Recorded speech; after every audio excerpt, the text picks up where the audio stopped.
नमस्कार दोस्तों, स्वागत है आपका आपके अपने YouTube channel RKM studies centre पे। तो दोस्तों, ये हमारा झारखंड बीएड एंट्रेंस एग्ज़ाम के लिए टीचिंग एप्टीट्यूड का क्लास 16 है। और आज के इस क्लास में हम लोग एक नया टॉपिक किशोरावस्था यानी कि एडोलेशन के बारे में यहाँ पे पढ़ने वाले हैं। आई होप कि आपने इससे पहले वाले सभी क्लास को देख लिया होगा। अगर नहीं देखा है तो आप लोग इसी चैनल के प्लेलिस्ट में जाकर देख सकते हो, ठीक है। तो चलिए, आज के इस क्लास में हम लोग किशोरावस्था से रिलेटेड कुछ महत्वपूर्ण बिंदुओं के बारे में जानेंगे। यहाँ पे सबसे पहले हम लोग जानेंगे कि किशोरावस्था की परिभाषा क्या होती है, इसका समय काल क्या होता है। उसके अलावा यहाँ पे हम लोग इसकी विशेषताएं के बारे में बात करने वाले हैं तथा यहाँ पे इसके 4 विकास यानी कि शारीरिक विकास, मानसिक विकास, सामाजिक विकास तथा संवेगात्मक विकास को 1 बाय 1 करके यहाँ पे देखने वाले हैं। और इससे जो प्रश्न आपका बनेगा, ठीक है, अगर किशोरावस्था से कोई भी प्रश्न बनेगा तो आपका जो है वो इसी के अंतर्गत से पूछा जा सकता है। ओके, तो वीडियो बहुत ही इंपॉर्टेंट है, इसीलिए लास्ट तक जरूर देखिएगा। तो चलिए क्लास को स्टार्ट करते हैं। सबसे पहले जानते हैं कि किशोरावस्था का जो अवधि होता है, समय होता है, वो आपका क्या होता है, 12 से 18 वर्ष, ठीक है, 12 से 18 वर्ष। और ये जो अवस्था होती है वो किसके बाद आती है, बाल्यावस्था के बाद आपका किशोरावस्था आती है। और इसका जो समय काल है वो आपका है 12 से 18 वर्ष। एडोलेसेंस, देखिए किशोरावस्था को इंग्लिश में जो है वो एडोलेसेंस कहा जाता है। और ये जो शब्द है इसकी उत्पत्ति ग्रीक शब्द एडोलेसियर से हुई है।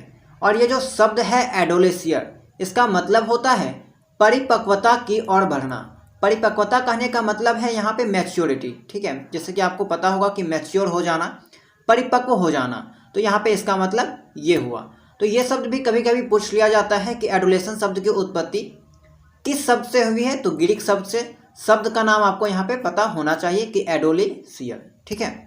दूसरा पॉइंट है अस्टेनली हॉल, ठीक है, यहाँ पे अस्टेनली होगा, कहीं कहीं पे अस्टेनली दे रखा है, ठीक है।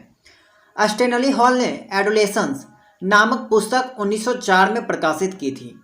तो ये भी पूछा जा सकता है कि एडोलेशंस नामक पुस्तक को किसने लिखा था, तो अस्टेनली हॉल ने। कब लिखा था, 1904 में। इस पुस्तक में उन्होंने लिखा है कि किशोर में जो भी परिवर्तन दिखाई देते हैं वे अचानक होते हैं और उनका पूर्व अवस्थाओं से कोई संबंध नहीं होता है। इसी कारण अस्टेनली हॉल को किशोरावस्था का जनक माना जाता है। मोस्ट इंपॉर्टेंट क्वेश्चन यहाँ पे है कि किशोरावस्था का जनक किसे माना जाता है, तो अस्टेनली हॉल को, ठीक है। नेक्स्ट पॉइंट है दोस्तों, बाल्यावस्था व युवावस्था के मध्य का काल किशोरावस्था कहलाता है। बाल्यावस्था व युवावस्था के मध्य का काल कौन सा अवस्था कहलाता है, किशोरावस्था कहलाता है। इस काल में बालक परिपक्वता की ओर संक्रमण यानी कि प्रवेश करता है।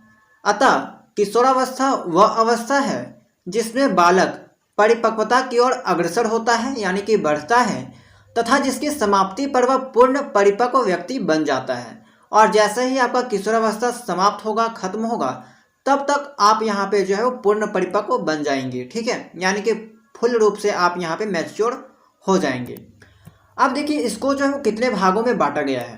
किशोरावस्था को 2 भागों में बांटा जाता है दोस्तों। अगर सामान्य वर्गीकरण की बात की जाए तो किशोरावस्था का 3 यहाँ पे प्रकार होते हैं, लेकिन यहाँ पे बहुत सारे विद्वान आए जो अपने अपने हिसाब से जो है वो अवस्थाओं को बांटा है। ओके, तो सबसे पहले हम लोग सामान्य वर्गीकरण के बारे में देख लेते हैं। ये है आपका सामान्य वर्गीकरण किशोरावस्था का। अगर आपके एग्जाम में प्रश्न डायरेक्टली पूछ ले कि किशोरावस्था को कितने भागों में बांटा गया है, तब आपका जवाब जो होगा वो 3 होगा, ठीक है। बल्कि उसके बाद जब कोई विद्वान के द्वारा बोला जाएगा तब आपका वहाँ पे जवाब जो है वो चेंज हो सकता है। तो आपको मेन चीज़ यही याद रखना है कि किशोरावस्था का जो समय अवधि काल है वो आपका 12 से 18 वर्ष है। तथा कोई वैज्ञानिक क्या किए हैं कि किशोरावस्था की अवधि आपका 12 से 19 बता दिए हैं, किसी ने क्या किया है कि आपका 13 से 21 बता दिया है। तो सबको जो है वो अपने अपने अकॉर्डिंग यहाँ पे थोड़ा बहुत डिफर किए हुए हैं। तो आपको सामान्य चीज़ों को याद करना है। किशोरावस्था का अवधि अगर जनरली आपको पूछ लिया जाता है, ठीक है, किसी विद्वान का नाम नहीं लिया जाता है, तो आप बोलोगे 12 से 18 वर्ष। और इसका जो यहाँ पे कह सकते हैं 3 प्रकार से बांटा गया है। पहला है आपका पूर्ण किशोरावस्था, दूसरा है मध्य किशोरावस्था, और यहाँ पे तीसरा जो है वो है आपका उत्तर किशोरावस्था। किशोरावस्था यहाँ पे देखिए, पूर्ण किशोरावस्था को यहाँ पे 12 से 14 वर्ष तक, मध्य किशोरावस्था को 14 से 16 वर्ष तक, और उत्तर किशोरावस्था को 16 से 18 वर्ष तक यहाँ पे क्लासिफाइड किया गया है। ठीक है, अब यहाँ पे आपको क्या याद रखना है, इस चीज़ को आप लोग ध्यान यहाँ पे नहीं दीजिएगा। ठीक है, जो जो चीज़ें हम यहाँ पे आपको बता रहे हैं वो सब हाईलाइट कर लीजिएगा, याद रख लीजिएगा, नोट डाउन कर लीजिएगा। देखिए, किशोरावस्था को जो है वो तूफान व उलझन की अवस्था कहते हैं। ये पॉइंट आप याद कर लीजिएगा कि किशोरावस्था को जो है वो तूफान व उलझन की अवस्था कहते हैं। उसके बाद पूर्व किशोरावस्था को टीन एज, ठीक है, यहाँ पे टीनेजर जैसे हम लोग कहते हैं, तो टीन एन या एज ऑफ ब्यूटी भी कहते हैं। ठीक है, तो एज ऑफ ब्यूटी ये इंपॉर्टेंट है आपका। ठीक है, सुंदरता की आयु किसे कहा जाता है, तो पूर्व किशोरावस्था को। ओके, नेक्स्ट इंपॉर्टेंट पॉइंट, लड़कों की अपेक्षा लड़कियों का विकास तीव्र होता है। किशोरावस्था में क्या होता है, यानी कि 12 से 18 वर्ष के दौरान क्या होता है कि लड़कों की अपेक्षा लड़कियों का विकास जो है वो तेज होता है। लड़कियों की लंबाई अधिक और आवाज़ कोमल सुरीली होती है। 12 से 18 वर्ष के दौरान आपका लड़कियों की लंबाई अधिक होती है, आवाज़ कोमल और सुरीली होती है। उसके बाद लड़कों में विकास 14 वर्ष के बाद तीव्र गति से होता है। ठीक है, तीव्र गति से यानी कि थोड़ा स्पीड गति यहाँ पे कह सकते हैं, तेज गति से होता है। बालक का बिगड़ना व सुधरना इसी काल पर निर्भर करता है, यानी कि बालक का बिगड़ना और सुधरना जो है वो आपका किशोरावस्था पे डिपेंड करता है। ये आपको यहाँ पे ध्यान नहीं देना है। ठीक है, कि उत्तर किशोरावस्था का आयु 17 से 19 वर्ष। आपको सामान्य वर्गीकरण को याद करते हुए चलना है, जो कि मैंने आपको यहाँ पे बताया है। ठीक है, अब देखिए कुछ इंपॉर्टेंट विशेषताएं के बारे में हम लोग जानते हैं, किशोरावस्था की प्रमुख विशेषताएं के बारे में जो आपको पूछा जाता है। देखिए, किशोरावस्था को नया जीवन का काल कहा जाता है, और ये जो नया जीवन का काल है वो आपका कोल एवं ब्रूस ने कहा है। एक विद्वान का नाम है कोल एवं ब्रूस, और इन्होंने किशोरावस्था को नया जीवन का काल कहा है। परिवर्तन का काल, किशोरावस्था को परिवर्तन का काल कहा जाता है। क्यों कहा जाता है, क्योंकि सभी अवस्था के तुलना में यहाँ पे जो है इस अवस्था में सर्वाधिक शारीरिक परिवर्तन होता है। ठीक है, इसीलिए इसे जो है वो परिवर्तन का काल कहा जाता है। उसके बाद है दबाव, तूफान, संघर्ष एवं तनाव का काल। किशोरावस्था को दबाव, तूफान, संघर्ष या फिर तनाव का काल कहा जाता है। और ये जो दबाव, तूफान, संघर्ष या फिर तनाव का काल है ये आपका स्टेनली हॉल ने कहा। ठीक है, स्टेनली हॉल ने कहा कि किशोरावस्था जो है वो आपका तूफान, संघर्ष, तनाव, दबाव का काल है। जीवन का सबसे कठिन काल, किशोरावस्था जो है वो है आपका जीवन का सबसे कठिन काल। जीवन का स्वर्ण काल भी कहा जाता है किशोरावस्था को। वसंत ऋतु भी कहा जाता है, कह सकते हैं। आपका क्वेश्चन एग्जाम में आता है आपका कि किस अवस्था को बसंत ऋतु कहा जाता है, तो आप कह सकते हो किशोरावस्था को। समायोजन का अभाव, समायोजन कहने का मतलब है एडजस्टमेंट। ठीक है, तो किशोरावस्था में क्या होता है कि एडजस्टमेंट करने का अभाव होता है, इसमें जो है वो एडजस्टमेंट नहीं होता। देशभक्ति की भावना, किशोरावस्था में क्या होता है, देशभक्ति की भावना होती है। संवेग, यानी कि यहाँ पे जो इमोशंस होते हैं वो यहाँ पे अस्थिर होते हैं, यानी कि एक जगह जो है वो टिके हुए नहीं रहते। वीर पूजा की प्रवृत्ति, और ये भी आपका जो है वीर पूजा की प्रवृत्ति किशोरावस्था में आती है। ओके, और क्या चीज़ें आपको ध्यान में रखना है इसकी विशेषताएं में, तो सर्वाधिक काम प्रवृत्ति एवं सर्वाधिक विषम लैंगिक आकर्षण। कहने का मतलब है कि बालक बालिका विपरीत लिंगों के में रुचि। ठीक है, तो किशोरावस्था में भी आपका क्या होता है कि आकर्षण होता है। ठीक है, अपोजिट लिंग के प्रति जो है वो यहाँ पे अट्रैक्शन होता है किशोरावस्था में ही। नेक्स्ट पॉइंट है तार्किक चिंतन, अमूर्त चिंतन की अवस्था। ठीक है, तार्किक चिंतन कहने का मतलब है कि एक तरह से लॉजिकल जो थिंकिंग है वो आप में डेवलप होने लगती है। समस्याओं की आयु व उलझन की अवस्था, किशोरावस्था जो है वो आपका समस्याओं की आयु है तथा उलझन की अवस्था है। नेक्स्ट पॉइंट है समाज सेवा की भावना, किशोरावस्था में ही आपको जो है वो समाज सेवा की भावना जागती है। ठीक है, किशोरावस्था एक ऐसी अवस्था है जिसमें आप समाज की सेवा करते हैं, आपके अंदर जो है वो ऐसी भावना जागृत हो जाती है। दोस्तों, अब हम लोग जानते हैं किशोरावस्था में शारीरिक विकास क्या होते हैं। ठीक है, क्या क्या बदलाव यहाँ पे आपको देखने को मिलते हैं। सबसे पहले भार के बारे में बात करें, वजन के बारे में, तो मांसपेशियों का भार शरीर के भार का लगभग 63% तक हो जाता है। 15 वर्ष तक लड़कियों का भार अधिक होता है एवं 15 वर्ष के बाद लड़कों का भार लड़कियों से अधिक हो जाता है। ठीक है, 15 वर्ष तक लड़कियों का भार अधिक होता है एवं 15 वर्ष के बाद लड़कों का भार जो है वो लड़कियों से अधिक हो जाता है। लंबाई में क्या बदलाव होते हैं? इस काल में लंबाई तेजी से बढ़ती है। 11 से 14 वर्ष में लड़कियों की लंबाई लड़कों की तुलना में अधिक बढ़ती है। उसके बाद है लड़कों की लंबाई 18 वर्ष तक तथा लड़कियों की केवल 16 वर्ष तक बढ़ती है। ठीक है, ये भी आपको पूछा जाता है कि लड़कियों की आयु जो है वो कब तक बढ़ती है, तो 18 वर्ष तक, और लड़कियों की आयु जो है वो 16 वर्ष तक बढ़ती है। अब हड्डियां में क्या परिवर्तन आता है? तो 18 वर्ष की अवस्था तक अस्थिक्षरण की क्रिया पूर्ण होने के कारण किशोरावस्था में हड्डियों की संख्या 206 हो जाती है। तो किस अवस्था में हड्डियों की संख्या 206 हो जाती है? तो किशोरावस्था में। हड्डियों के आपस में जुड़ने की क्रियाओं को अस्थिकरण तथा हड्डियों के मजबूत होने की क्रिया को दृढ़ीकरण कहते हैं। यह भी इम्पोर्टेंट है आपका कि दृढ़ीकरण क्या है, तो हड्डियों को मजबूत होने की क्रिया को दृढ़ीकरण तथा हड्डियों के आपस में जुड़ने की क्रिया को अस्थिकरण कहा जाता है। अब दांत में क्या परिवर्तन आते हैं? तो किशोरावस्था के दौरान 28 अस्थायी दांत आ जाते हैं। 4 प्रज्ञादंत यानी कि अक्ल दांत भी इस अवस्था के अंत में निकलने लग जाती है। इस प्रकार कुल दांतों की संख्या 32 हो जाती है। लड़कियों में प्रज्ञादंत पहले आते हैं। ठीक है, ये आपका जो है वो दांत का प्रकार है। सिर और मस्तिष्क में क्या परिवर्तन आते हैं? तो इस अवस्था में सिर व मस्तिष्क प्रौढ़ों के समान लगभग पूर्ण विकास हो जाते हैं। मस्तिष्क का भार 1400 ग्राम तक हो जाता है। ठीक है, यानी कि किशोरावस्था में आपका मस्तिष्क जो है, ब्रेन का जो यहाँ पे वजन है वो आपका 1400 ग्राम तक हो जाता है। हृदय में क्या परिवर्तन आता है? तो लड़कों में हृदय की धड़कन 1 मिनट में 72 बार होती है, तो लड़कियों में हृदय की धड़कन जो है वो 1 मिनट में 66 से 70 बार होती है। आवाज़, लड़कों की आवाज़ भारी व कठोर जबकि लड़कियों की आवाज़ मधुर व कोमलता युक्त हो जाती है। और ये सब बदलाव जो है वो आपका किशोरावस्था में देखने को मिलता है। तो दोस्तों ये तो था आपका शारीरिक विकास। अब हम लोग जानते हैं कि मानसिक विकास में क्या क्या बदलाव आते हैं। ओके, स्मृति मतलब कि याददाश्त कह सकते हैं। इस अवस्था में स्मृति का तीव्र विकास होता है। ठीक है, यानी कि मेमोरी जो है वो उसका यहाँ पे तीव्र विकास होता है।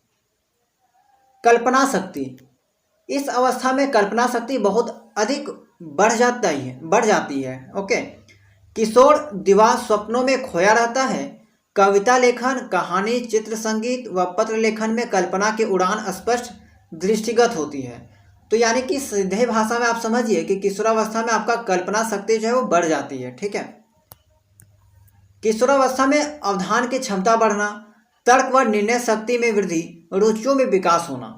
किशोरावस्था में क्या होता है, आपका इंटरेस्ट जो है वो किसी भी चीज़ में वो जागने लगता है, या इंटरेस्ट जो है वो यहाँ पे डेवलप होने लगता है। किसी भी चीज़ के बारे में आप सही गलत सोचने लगते हो। ठीक है, तर्क शक्ति अपना जो है वहाँ पे दे सकते हो। ओके, नेक्स्ट पॉइंट है किशोरावस्था शब्द भंडार बढ़ने व सही प्रयोग की क्षमता का विकास होने से भाषा प्रभावी, शुद्ध व विचार अभिव्यक्ति के अनुकूल हो जाती है। ठीक है, किशोरावस्था शब्द भंडार बढ़ने व सही प्रयोग की क्षमता का विकास होने से भाषा जो है वो आपका क्या होने लगता है, प्रभावी हो जाता है, इफेक्टिव हो जाता है। यानी कि कह सकते हो कि आप अगर किसी से बात भी करते हो तो अपने आप में थोड़ा सा जो है वो मैच्योर लाते हो। ठीक है, मैच्योरिटी लाते हो। शुद्ध व विचार अभिव्यक्ति यानी कि पर्सनैलिटी जो है वो आपका यहाँ पे ठीक ठाक हो जाता है। ठीक है, इस अवस्था में मस्तिष्क की क्रियाशीलता तीव्र हो जाती है, यानी कि आपका जो दिमाग का क्रियाशीलता है, काम करने का जो तरीका है वो आपका यहाँ पे तेज हो जाता है। अब हम लोग जानते हैं दोस्तों सामाजिक विकास के बारे में। किशोरावस्था में क्या क्या सामाजिक बदलाव आते हैं?